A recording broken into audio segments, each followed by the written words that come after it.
So, why move to plant-based? Why become dairy-free? I thought it'd be great if Bill shared his life experience with you about dairy and its relationship to health. Yeah, this was the drama that led me to whole food plant-based. I was vegetarian. I was lacto-vegetarian, which meant I ate a lot of cheese, dairy, milk, half and half. I loved the taste and texture of that whole dairy experience. So I would have my rolled oats in the morning with half and half, sometimes even sneak a little piece of cheesecake underneath for the little hidden treasure. I'd have pizza at least once a week, I think. And looking back, I can see that what was drawing me to this was the taste and texture, the whole experience that was there. I just loved it. The side effect, which I wasn't aware was a side effect, was a lot of pain. So this was causing a lot of inflammation. And many of you may have heard my story before, but I was playing volleyball competitively, and after a tournament, I'd have to lift this arm to get out of bed. I'd have to hold the handrails to go downstairs to the bathroom because of the pain in my knees, ankles, feet. And I talked to a lot of professionals about, is there a relationship to food and the pain, and they all said no.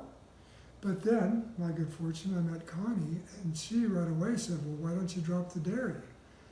And I was a little reluctant because of what the professionals had said, but I thought, I'll try anything. This pain it's going to shorten my career on the volleyball court, for one thing. And so I was willing to give it a try.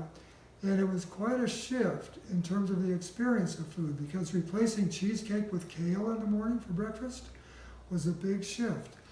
I have since grown to love kale in the morning more than cheesecake. It takes some time to make that shift.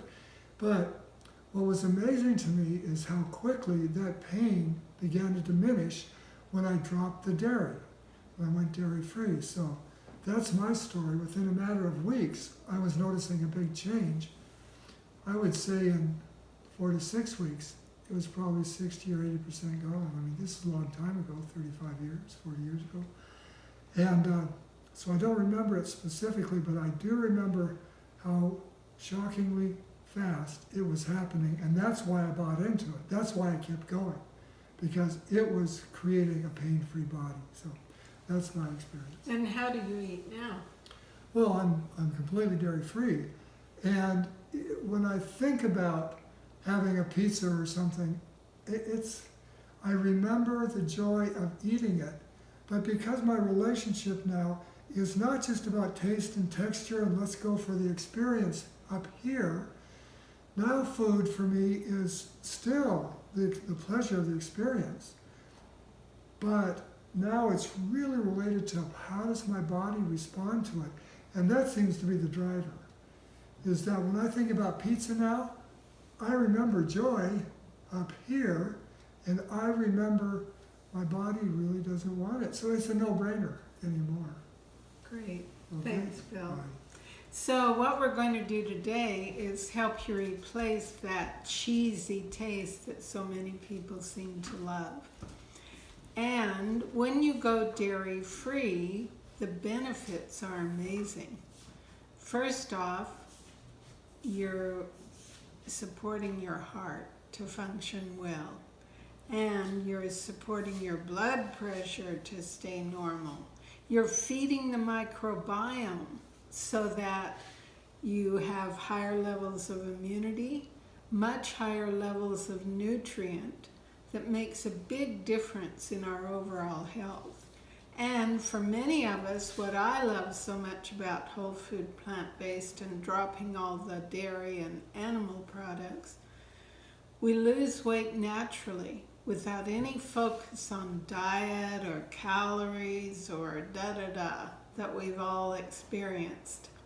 So let's look at how we can make this wonderful cashew cheese in minutes, that if you have a real yen for cheese, you can have a glorious taste and enjoyment that supports the body to be healthy with whole food, high nutrient dense, plant-based.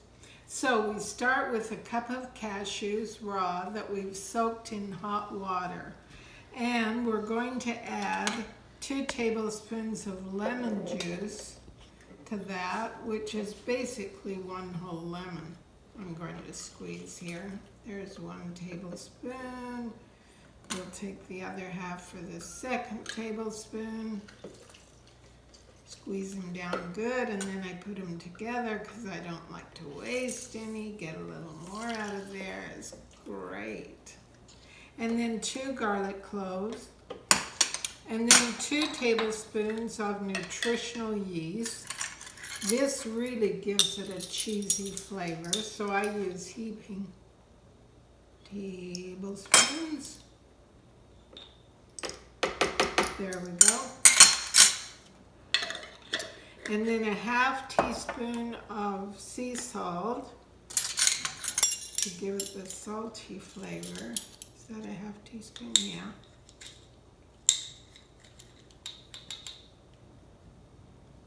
Okay, we got him in there. And then a ½ cup of water, but we'll add the water as needed. So we'll put the lid on and start whirring. I'll take this out so I can add water. I just pulse it in the beginning so the nuts fall down easily in the garlic. And now it's time to add some water.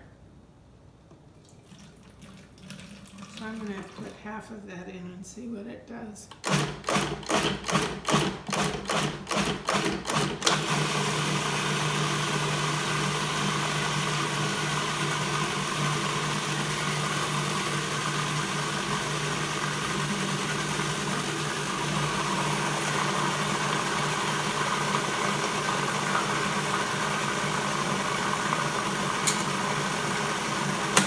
And now let's wipe down the sides so we get all the nuts into the cheese. It looks like it's a great texture and liquidy enough, so we've got enough water in there.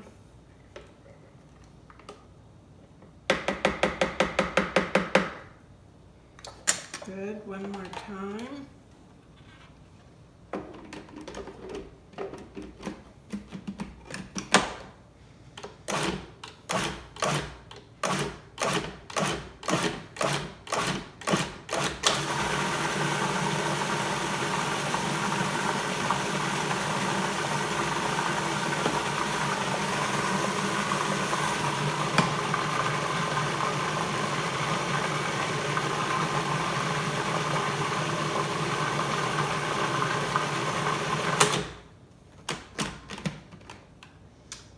We got him.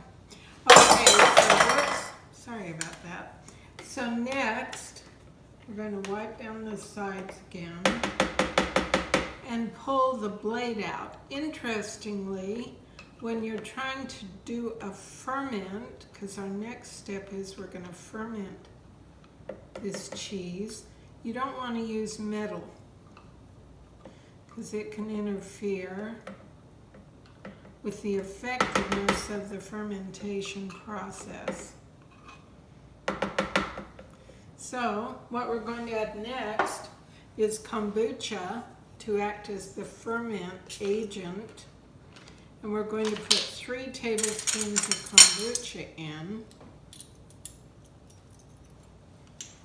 So that will allow it to ferment while it sets on the counter in cheesecloth for several days. So now all we have to do is mix in our kombucha a bit.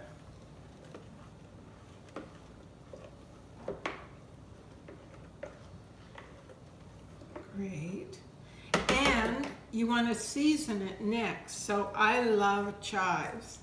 So I'm going to put a lot of chives in there. Use up that bottle and use some from this one. and then red pepper flakes is what I chose. But you can choose whatever you wish.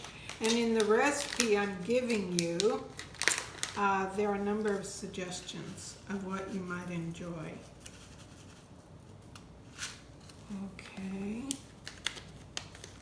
so I think that's that. Now all we have to do is mix that through the cheese.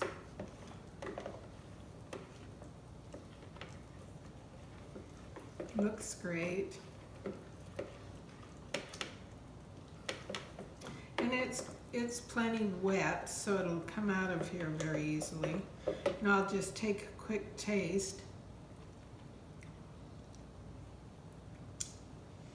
Yummo. Okay, so next we're going to put this in cheesecloth. So what I've done is taken a strainer, put it in a bowl, and added 2 layers of cheesecloth into the strainer.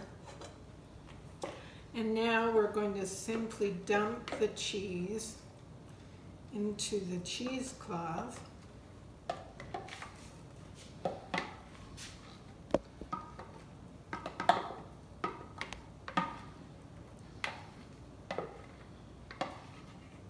And that's all there is to it, actually. I'll show you how I wrap it up.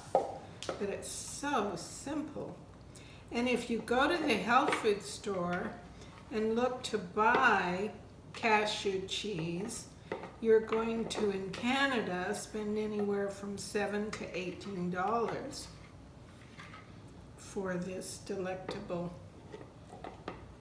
nut-based cheese. And believe me, it is so tasty. So we've got it all in there now. We pull the corners up.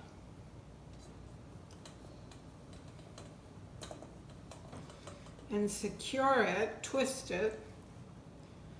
So that starts to twist some of the liquid out. And we secure it with an elastic band and set it on a plate and let it set on the counter for 2 days, and then open it and smell it. If it's not as fermented as you'd like, leave it another day. Then put it in the fridge for 6 hours. That firms it up, and then you unwrap it and you can cut it or just spread it. It's great on corn thins. It's great crumbled in salads, however you wish to use it. So the benefits of letting go of dairy are better health, less inflammation by far, and living a long life. So play with making your own cashew cheese and see what you think. It's so delicious.